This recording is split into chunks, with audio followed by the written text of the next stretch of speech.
Всем привет! Вы на канале Дело мастера боится.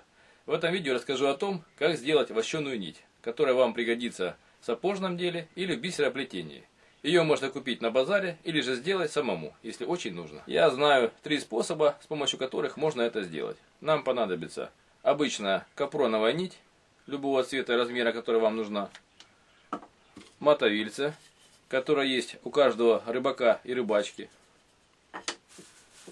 Воск обычный, который есть у всех пчеловодов и на базаре. И строительный фен. Можно использовать обычный, в зависимости от ваших предпочтений.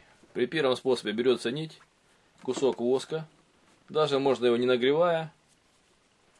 Берем нить и протягиваем ее просто через воск. Можно несколько раз, чтобы она хорошо пропиталась воском. В этом случае нить получается жирная и скользкая. В зависимости от поставленных задач, если вам нужна такая нить, можно воспользоваться этим способом. Во втором способе нить наматывается на рыболовное мотовило. То количество, которое вам нужно.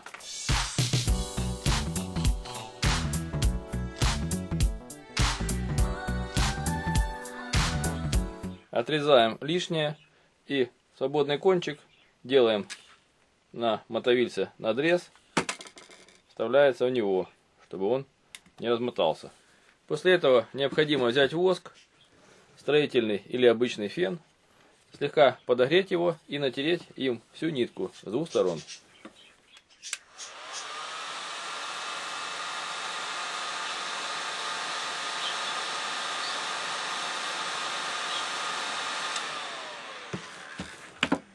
Хорошенько натираем.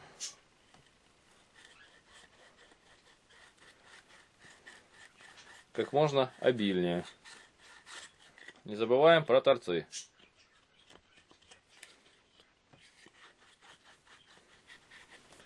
Видно, что вся нитка стала белая. После этого эту нитку необходимо прогреть с помощью строительного фена. Можно обычным феном или же утюгом через газету. Напомню, что температура оплавления пчелиного воска 62-68 градусов Цельсия. Поэтому этой температуры будет достаточно для того, чтобы воск расплавился, а нитка не сгорела.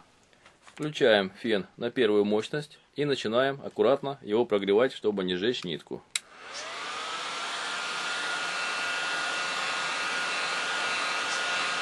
Видно, как он плавится, впитывается в нить.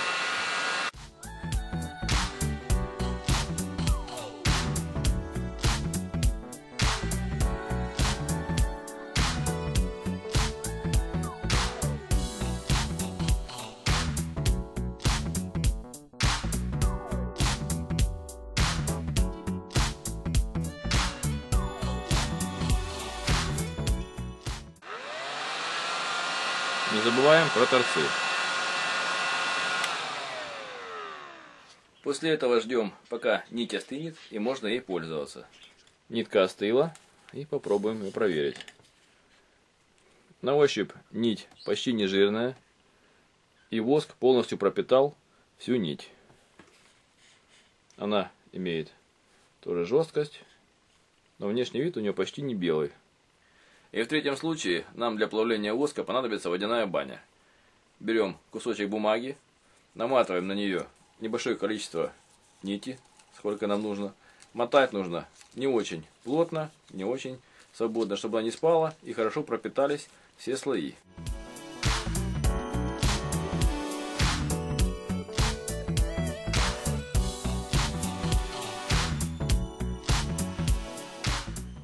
Вот такой моточек получился. Вставляем место, чтобы взять можно было рукой. И идем делать водяную баню. Берем старую консервную банку. Отрезаем кусочек воска в нее. Старую емкость для воды небольшую. Немного воды наливаем. Ставим на газ. И сверху на эту воду банку с воском. И ждем, пока вода закипит на маленьком огне. Вот воск расплавился. Теперь необходимо опустить в него нитку на пару секунд, чтобы он хорошо ее пропитал. И вынимаем для остывания. Наконец нитка остыла, и можно проверить, что с ней получилось. Теперь она тоже снаружи почти не жирная и имеет жесткую структуру. Лишний воск, который остался между витками, при разматывании просто отпадет.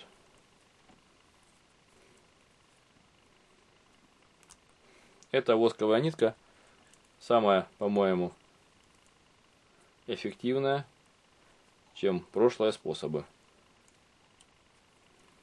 Она хорошо и полностью пропитана обильно воском. Имеет беловатый цвет. С такой ниткой можно приступить к ремонту обуви и к прочему рукоделию. Я думаю, что она не хуже, чем та, что продается в магазинах и на базаре.